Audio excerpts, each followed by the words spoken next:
Dari tadi pagi heboh soal Gilang, seorang mahasiswa di Surabaya yang diberitakan melakukan serangkaian perlakuan tidak menyenangkan atau bisa dikategorikan sebagai kejahatan seksual walaupun bukan pemerkosaan. Lalu yang membuat orang lantas rame ke gue adalah ada foto gue berdua sama dia. Jadi gue mau menjelaskan sesuatu tentang foto itu dulu ya, biar jelas. Nggak, gue nggak pernah dia bungkus. Jadi, kenapa gue bisa foto bareng sama dia? Sebenarnya sederhana sekali. Gilang itu pertama gue tertarik dia menarik perhatian gue gara-gara dia bikin review film Imperfect. Tulisannya bagus banget. Dia nge-review Imperfect dengan sangat detail, sangat bagus sekali. Terus gue mulai siapa nih kok nge-review filmnya bagus gitu. Kemudian dia nonton film Imperfect sampai 12 kali di bioskop. Sebuah kejadian yang gue belum pernah alami di hidup gue, ada orang yang nonton sampai 12 kali gitu. Di bulan Februari lalu ketika gue ada event di Tunjungan Plaza Surabaya, dia nge-DM, gue lupa kata-kata persisnya apa, pokoknya cuman kayak aku datang ya gitu. Terus ketika ketemu dia ngajak foto. Sebagai seseorang yang filmnya ditonton 12 kali sama penonton, pasti merasa dihargai, merasa respect lah gitu. 12 kali nonton film gue, masa iya foto bareng gue nggak kasih, aneh banget gue gitu kan. Ya udah, selesai sampai di situ, gue upload sebagai bentuk apresiasi, gue terima kasih udah nonton film gue 12 kali.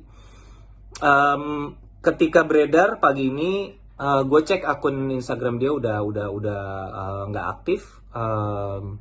Terus gue berusaha untuk menyebarluaskan apa yang dia lakukan dengan cara menyebarkan Twitter thread. Gue retweet ya di Twitter. Memang ini lebih banyak di Twitter. Kenapa gue nggak nge-repost di Instagram? Karena gue nggak nemu gitu. Karena konten-kontennya ini banyaknya di Twitter gitu. Aduan-aduan dari korban-korbannya Gilang.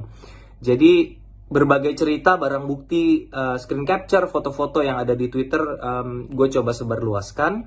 Tapi intinya sih gue mau ngomong dua hal dari kasus Gilang yang ramai hari ini. Yang pertama adalah kekerasan seksual bukan hanya menimpa perempuan.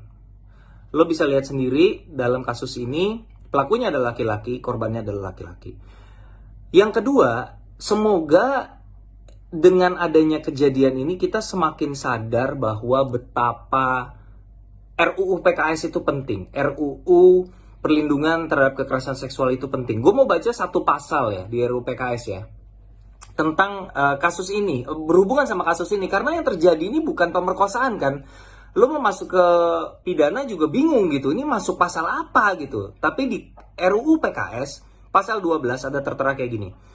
Poin 1, pelecehan seksual sebagaimana dimaksud dalam pasal 11 ayat 2 huruf A adalah kekerasan seksual yang dilakukan dalam bentuk tindakan fisik atau non-fisik kepada orang lain yang berhubungan dengan bagian tubuh seseorang terkait hasrat seksual sehingga mengakibatkan orang lain terintimidasi, terhina, direndahkan, dipermalukan.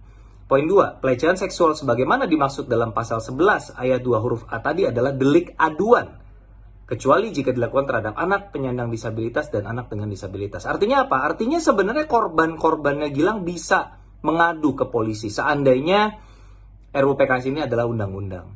Jadi semoga hikmahnya dari kasus inilah kita bisa melihat betapa kekerasan seksual itu tidak sesederhana pemerkosaan. Kekerasan seksual tidak harus berkaitan dengan ancaman. Seringkali dalam banyak kasus tidak ada penetrasi seksual, tidak ada ancaman penghilangan nyawa, tapi itu semua bisa dalam bentuk intimidasi, dalam bentuk psikis, ya kan, yang mengakibatkan sebenarnya yang udah dilindungi oleh undang-undang tadi adalah mengakibatkan orang lain terintimidasi, terhina, direndahkan atau dipermalukan.